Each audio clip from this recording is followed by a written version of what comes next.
Hey, what's up, guys? Elizabeth Football Talk here. We're back for the second half of my version of the NFL Top 100.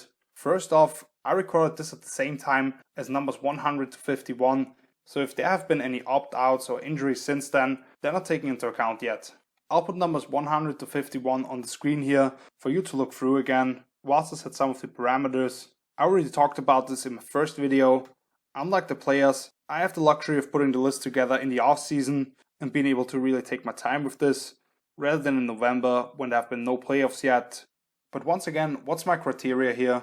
These rankings are based on players heading into 2020, regardless of their position, and of course this is also a bit of a projection. You can't just solely put this list together based on what the players did this previous season. You can go back to my video. You can go back to my last video to listen to some of the explanation why I put the players where I put them, and to look at some of the guys who barely didn't make the list or just didn't qualify. But now let's get into the top half of this list, starting with numbers 50 to 41. Just making this portion of the list, Chris Godwin, one of the bigger breakout players last season. I kind of predicted this already the year prior, and I wasn't necessarily wrong, because he finished with 842 yards and 7 touchdowns, but he really took his game to another level in 2019, when he finished third in receiving yards in the league with 1,333 and tied for fourth with touchdowns with 9 of those, and that was despite missing 2 games. Godwin is so tough going over the middle to get those hard-earned yards. He's incredibly hard to bring down after the catch, with 577 yards after the catch, and he led the league with 25 receptions of 20 plus yards. One spot above him, the top rookie on this year's list, Nick Bosa. He made the top 20 in the official list, but this guy was dominant from the moment he stepped onto an NFL field. Bosa finished 1 sack short of cracking double digits, but he easily blew away the rookie record for total pressures with 80 of those and finished tied for 5th overall in the regular season. Plus then he had another 22 in the playoffs, which is crazy to me. He was also tied for 5th in tackles for loss with 16 of those and got a pick, whilst constantly playing with that all-out effort.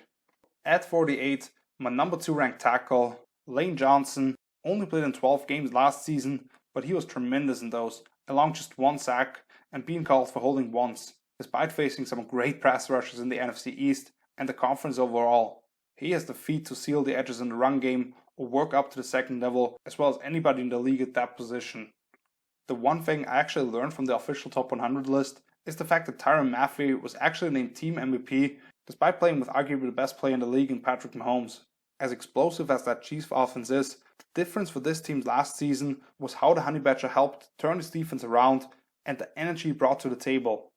Mathieu can line up in the box, cover the slop, drop into deep coverage, blitz from multiple spots, and tackle people in the open field.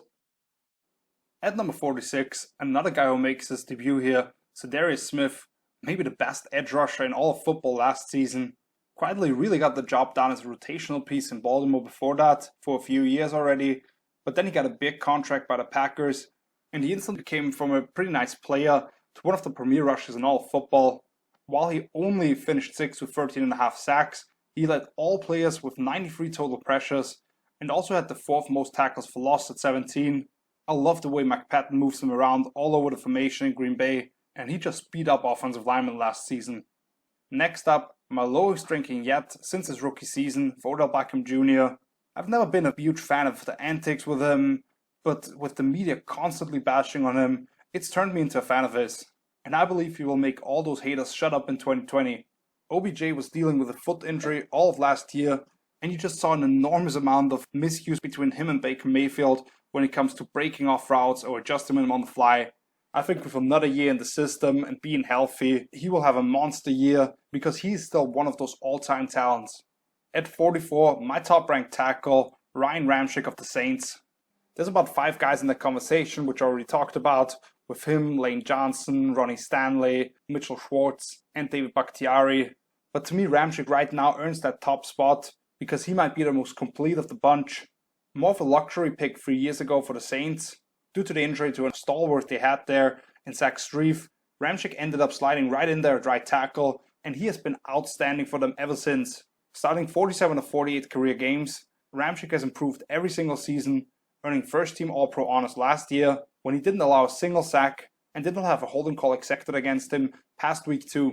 Overall, when it comes to offensive tackles, I don't think we may have that one true stud like a Tyron Smith or Trent Williams a couple of years ago, but the talent among the top 5 is as good as we've had for a while now. He might be the GOAT, but Tom Brady to me lands at number 43. Contrary to popular belief, I actually think his arm isn't that far off to where it was when he entered the league 20 years ago, and for Brady, his pocket movement is still impeccable.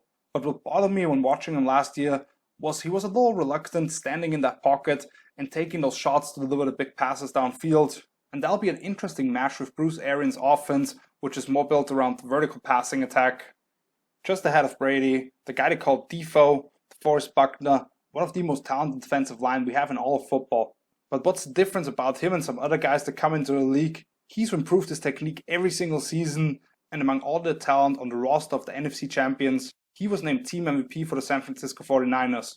And actually, as great as he was all the way through the regular season, he absolutely terrorized the interior offensive line of the Chiefs in the Super Bowl. I was a little surprised to see the 49ers move on from him this offseason, but that was all about cap reasons, and he will immediately be a key piece for the Colts defense for years to come. And the final name among this group, Myles Garrett. We don't want to go back to what happened week 11 against the Steelers, but I think that kind of influenced the players voting for him, since I think he was like in the 70s or 80s. Garrett just got the biggest contract ever for a defensive player, and to me he's ready to put his name among the elite. Garrett has only played 37 career games so far, but he has already put together 30.5 sacks, 32 tackles for loss, with 10 sacks in 10 games last season. He's obviously an athletic freak, maybe doesn't quite have that flexibility of like a Von Miller or something, but the length and the power are crazy. When he came into the league, he only had like 2 pass rush moves. I think he's really built on that, and like I mentioned, is ready to put his name among the elite players in the game. Let's move on to number 40 with Nick Chubb, the first of 4 running backs in this tier. When you look at the Browns last season, a lot of the stars were kind of underperforming, but this guy was the best player on the team for them pretty much every single week. Chubb is not the most valuable receiver, being mostly relied upon on simple outlets or in the screen game, but he has such a physical running style. That was the best part of the Cleveland offense last season. He can run inside and outside zone, does a great job setting up power plays, and not only is he patient with letting things develop, but he has great acceleration, and once he puts the gas on, he's much faster than you would anticipate. Plus, he consistently falls forward for those extra 1 or 2 yards. Slightly edging him out is Dalvin Cook, finished second behind only Christian McCaffrey in scrimmage yards per game last year, was tremendous for Minnesota in that zone-based rushing attack last season, and really a weapon out of the backfield, catching 53 of 63 targets for over 500 yards. What makes Dalvin so good on those zone run plays is the way he can press the front side and then transition basically in one step to cut off the backside and get past the second level before the linebackers can even redirect. But he also has that burst to threaten the edges of a defense, and he's become a much tougher runner in my opinion. The second highest ranked offensive lineman on my list here, Zach Martin, coming in at number 38. Since coming into the league 6 years ago, he's been as consistent as it gets. He started all but 2 of 96 career games at right guard and been named the first team All-Pro in 4 of the 6 seasons.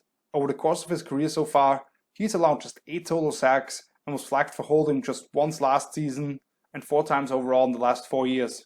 Martin's a rogue grader in run game on gap or zone schemes, while also having a tremendous anchor and those clamps in protection to not let guys get away from him. One of my favorite corners to watch here at number 37, the Bills' Tre'Davious White. He does play in a zone-heavy system that doesn't leave him on an island as much as like a Stephon Gilmore or a Jalen Ramsey, but he's tremendous in that role, and he can also match up against some top receivers one-on-one. To me, what really makes him special is that ability to anticipate routes and read the receiver and the quarterback at the same time. Last year, he was tied for the league with 6 interceptions, while also deflecting another 17 passes and forcing a couple of fumbles. Next up, King Henry, the league's reigning rushing leader Derrick Henry. May seem a little low for him when you compare it to the actual players list, where he found himself at number 10, and he's the only one among this group of backs that has earned a second contract so far. But since he's only really a factor on screenplays in the past game, I just couldn't put him any higher. With that being said, what Henry did last season down the stretch was unbelievable. He put the team on his back, rushing for almost 900 yards over the final 6 games in the regular season, and 374 yards combined in wins over the then reigning Super Bowl champion Patriots and the team with the best record in the league in the Ravens, all the way to the AFC title game.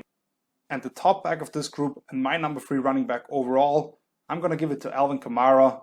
It was a pretty tough choice because all 4 of these guys have a legitimate argument to be the number 3 guy, but Kamara to me maybe the most dynamic one of the bunch. He recently said on Twitter that he basically played on one leg last season, and while that may be a little exaggerated, when he's healthy, his explosiveness and that contact balance he has are second to none. Plus, he's an elite weapon out of the backfield who basically is uncoverable on option routes going up against linebackers.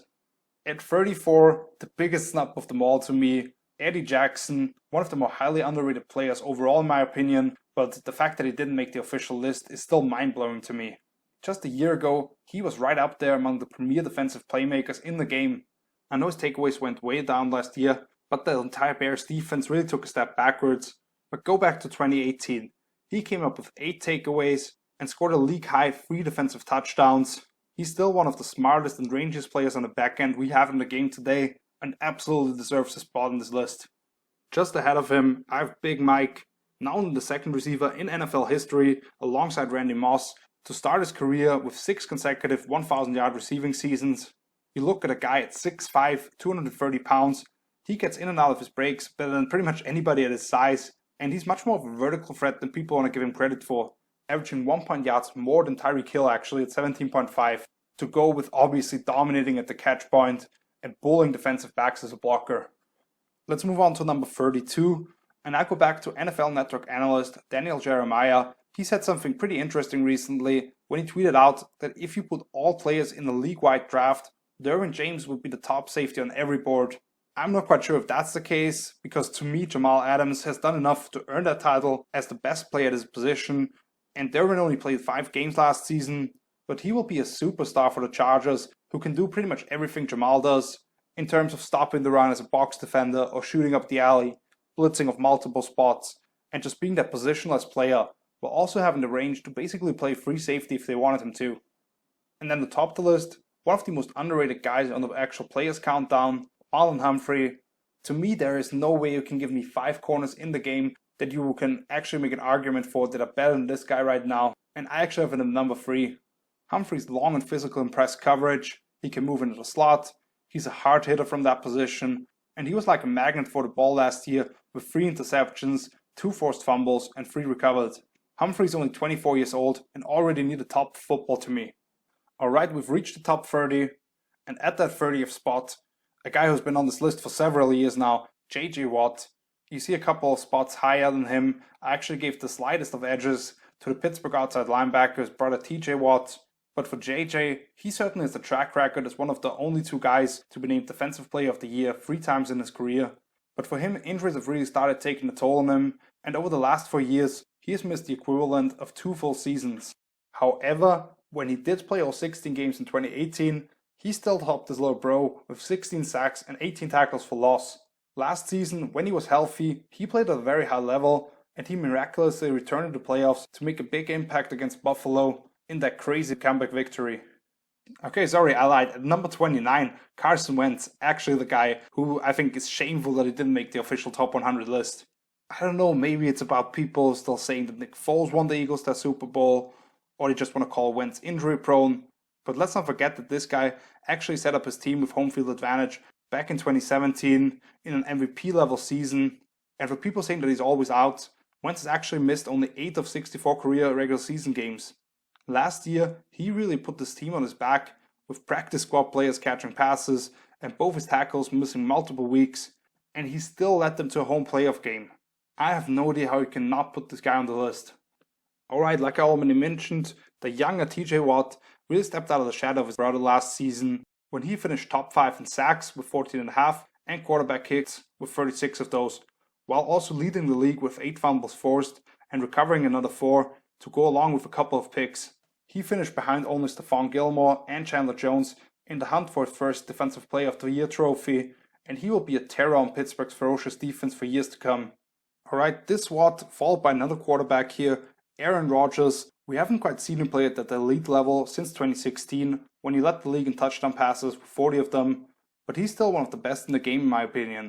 Rodgers has lost a little bit of that elusiveness to extend plays, and he does not take as many chances down the field as we're used to from him, but his quick release, the ability to see the entire field, and the arm talent to throw off platform are all still special to me. Just watch what he does in that second year in the Metal Flow system with added motivation now that they selected Jordan Love in the draft. Just ahead of him, the biggest home run hitter in the entire NFL, outside of Julio Jones, I think there's an argument to be made that Tyreek Hill is the next best receiver in the league. He really breaks the game open with his next level speed and changes how defensive coordinators have to call coverages. With that being said, he's so much more than just a deep threat, has quick feet to stop and start on his routes, shows great concentration when the ball is in the air, and he does not shy away from the physical aspects of football either. I know this is all still very confusing, why the Texans would trade him to Arizona, but don't let it fool you, DeAndre Hopkins is still a top tier receiver in the league. If you take out the 2016 season, when Brock Osweiler could not have gotten the ball to a superstar receiver, even if it just were a few inches away, Hopkins has averaged 1,369 receiving yards and 9.6 touchdowns ever since his rookie season. At 24, Cam Jordan, very unique player, has more of a 3-4 defensive end body type rather than a typical edge rusher, but he has great power and strings his hand and feet together really well. But to me what makes him special is the way he can read pass sets and can take advantage of the weight distribution for tackles and how far they open their hips. Not only did Jordan set personal highs with 15.5 sacks last season, but he's also an excellent run defender, which you can see with 15 tackles for loss. Just ahead of him, I have the most overlooked edge rusher and maybe overall play in the league over a few years now, Chandler Jones. Since he came over from Arizona in 2016, he's led the league with 60 sacks and 17 fumbles forced. At the same time, he's near the top in total pressure numbers every single season, and that's despite playing for one of the worst defensive units in the entire league over the last 2 seasons at least, and having no legitimate threat on the opposite side of him pretty much for the entire time. The guy who's nipping at the heels of the guy that you can actually see in the photo here, Chris Jones, a real game wrecker on the inside of the defense for the reigning Super Bowl champs. When you look at his game, he might not be the same run stop at the point of attack some of those other elite defensive tackles are, but his length and burst off the ball allow him to impact plays in a penetrating role, and he's an elite pass rusher at that position. Over the last 29 games for him, he's recorded 24.5 sacks and 49 QB hits. That's already very impressive, but when you look at the biggest game in the Super Bowl, while he only logged 1 tackle, he still made a huge impact with a couple of batted passes and directly forcing a pick. So he has tremendous numbers, but he can influence games beyond that as well. And talk about guys who can influence the game without actually putting up the stats.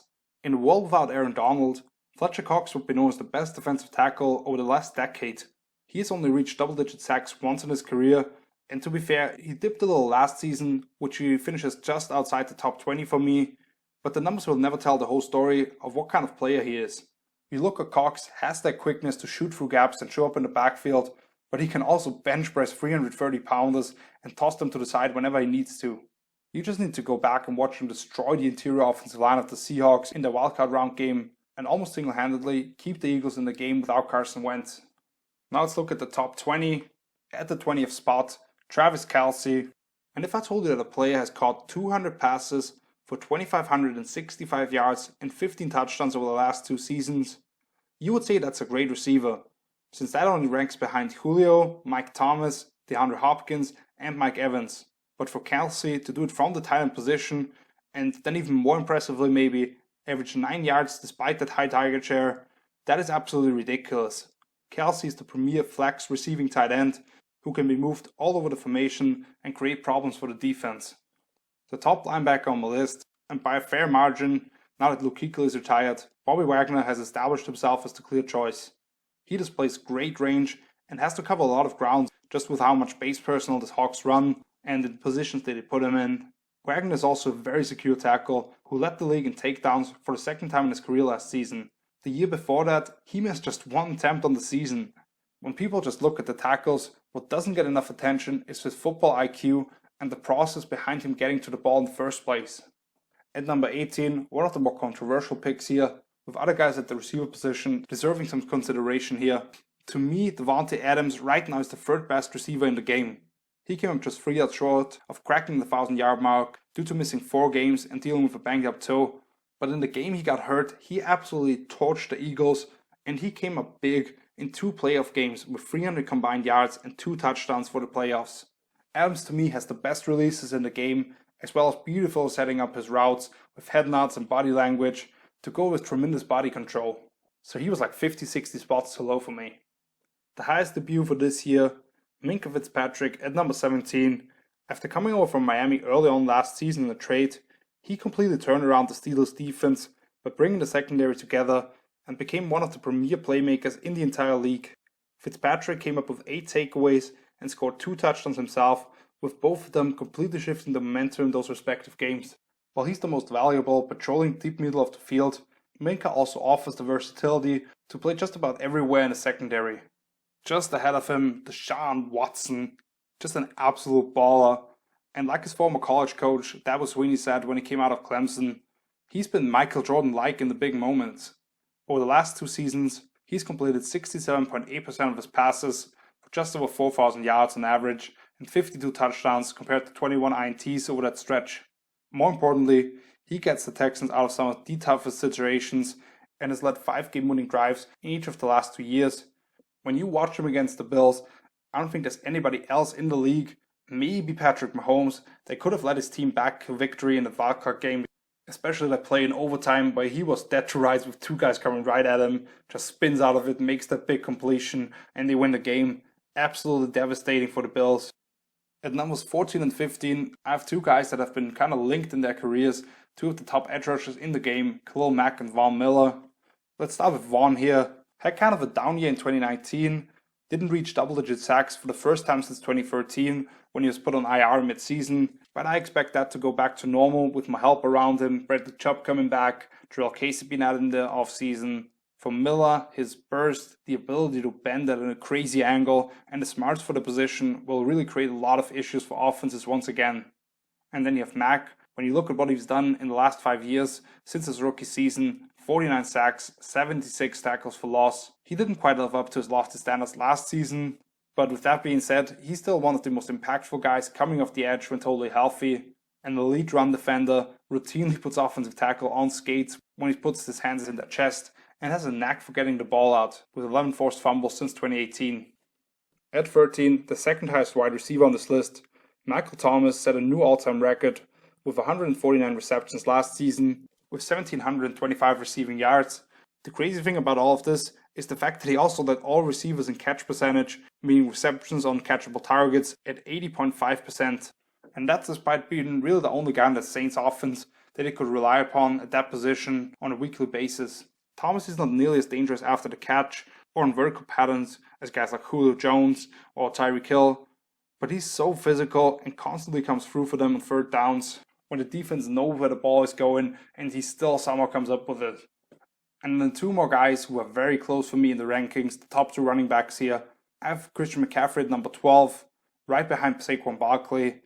Had an unbelievable season, became just the 3rd player in NFL history to put up 1,000 yards rushing and receiving in the same season, and also easily led the league with the 3rd most scrimmage yards ever at 2,392. Maybe even more impressive, he had 8 more yards after the catch with 1,013 than total receiving yards. Nobody's a bigger asset coming out of the backfield in his routes, but McCaffrey has also become a much more efficient in-between the tackles runner. However, I had to make Saquon the top running back here. Just such an unbelievable talent, so explosive, elusive and powerful. Barkley was banged up for pretty much half of last season, but he still averaged 5.3 yards per touch, and 60% of his rushing yards came after contact, with bad offensive line play in front of him that had him avoiding defenders as soon as he got the handoff at times. Go back to week 16, his 279 scrimmage yards against Washington was the most since Julio Jones with that 300-yard performance in 2016. And that brings us to a top 10 here. At number 10, Jalen Ramsey, the one guy to me who can challenge Stephon Gilmore for the title as the best corner in the league. The numbers and coverage weren't quite as impressive last season when he switched teams mid-season and missed 4 games overall, but he still only allowed 45.6 yards per game and 1 total touchdown in coverage. To me, Ramsey, one of only 2 or 3 guys at that position who can match up with the opposing team's number 1 receiver on pretty much every single play. So long, athletic, cocky, and backs it up. Just ahead of him, Jamal Adams, and if you don't want to know just how great a player he is, check out the compensation Seattle gave up to acquire what was a disgruntled player at a position that is mostly deemed undervalued. The Jets are probably happy to still get as much back as they did, but Adams was their best run defender, coverage player, and pass rusher in my opinion. Adams is a chess piece that improves every area of your defense and gives them an attitude and tremendous versatility with the things he can do. At number 8, My top rated offensive lineman, Quentin Nelson. I know he's only been in the league for 2 years now, but I would already take Nelson over any other offensive lineman in football without a doubt. When I evaluated his college tape at Notre Dame, I thought he was a generational prospect, and he has come nothing short of those expectations. In the 2 seasons he's played, he's only been responsible for 1 total sack and been named first team All-Pro in both of them. This guy absolutely is on a Hall of Fame track. But just ahead of him at number 7, I'm taking the best and most complete tight end in the game today, George Kittle. Over the last 2 seasons, there are only 5 players in the entire league with more receiving yards than this guy, despite seeing 60 targets less than the 5 guys ahead of him. And his 1,507 yards after the catch over that stretch is second only to Christian McCaffrey, a running back. However, as impressive as all that may be, he's equally valuable as a run blocker. Just a huge fact that's setting things up for the 49ers' second-ranked rushing attack. And then when you get him out on the route off play action, he's a nightmare to cover with that ability to run away from guys or carry them on his back. At number 6, the top receiver in the game for me still, and to be honest, it's not that close, Julio Jones. Just a freakish combination of size, speed, leaping ability and hands that really set him apart from most guys, but he has paved his own way to being an all-time great by continuing to advance as a route runner and technician at the wide receiver spot. Over the last 6 seasons, he's averaged 1,565 receiving yards per season, and his 96.2 yards per game is almost 10 yards more than any other player in NFL history. The reigning Defensive Player of the Year shows up in number 5 for me here, and while there were other worthy candidates, to me Gilmore was on a different level when it comes to all the corners in the league last season. He was tied for the league in interceptions, and he scored more touchdowns than he was responsible for in coverage, with 2 scored compared to 1 allowed, while also surrendering a league-low completion percentage of 44.6 and a passer rating of 41.8. If you look away from the Week 17 blunder going up against Devontae Parker, he shut down pretty much every top receiver he faced, whether that was Mari Cooper, Odell Beckham Jr., or whoever it may be. I only have the league's reigning MVP at number 4, who is actually the number 1 player on the official countdown, because I think there are 2 more proven quarterbacks here, and there are definitely things Lamar can still improve upon. But holy crap, was this guy exciting last season. Lamar led the league with 43 total touchdowns and a ridiculous touchdown percentage of 9.0. He set the QB record with 1,206 rushing yards and helped the Ravens break the all-time rushing mark for a team with about 3,300. But as spectacular as he was in the open field, the stats will tell you that he was also elite from within the pocket. I think Jackson can still improve as a deep passer a little bit and has to show that he can come through in the playoffs as well, but that unanimous MVP season, it was spectacular. And now making our way into the top 3, with that 3rd spot, I'm going Russell Wilson here, and as you can tell, my top 4 is the same that it was on the official countdown. I just have them listed a little different. Wilson to me has earned his way up here to being the 2nd best quarterback in the league. You see him throw those unbelievable rainbow deep balls. He's as elusive as it gets at extending plays as a passer, and just seems to always come through when his team needs him most. When I look at the Seahawks team, Russ has covered for a lot of the issues that they've had, leading his team to a winning record every single season of his career, despite the offensive line really struggling at times and the defense losing most of their key pieces. And to me, the only thing that can really hold Wilson back is his own conservative coaching staff. The 2nd best player in the league right now, Aaron Donald. If we lived in a world without the top guy, Donald would be the obvious pick here for the best player regardless of position. You can easily argue that the gap between him, a 2-time Defensive Player of the Year, and the next closest player at his position is what I have between the top guy and the next best at his position, since I have a quarterback at number 3. Donald doesn't just continue to put up numbers despite seeing constant attention from offensive coordinators, but he does so much more that doesn't even show up on the stat sheet in terms of blowing up plays before they can even get going, forcing quarterbacks into bad throws, whatever it may be.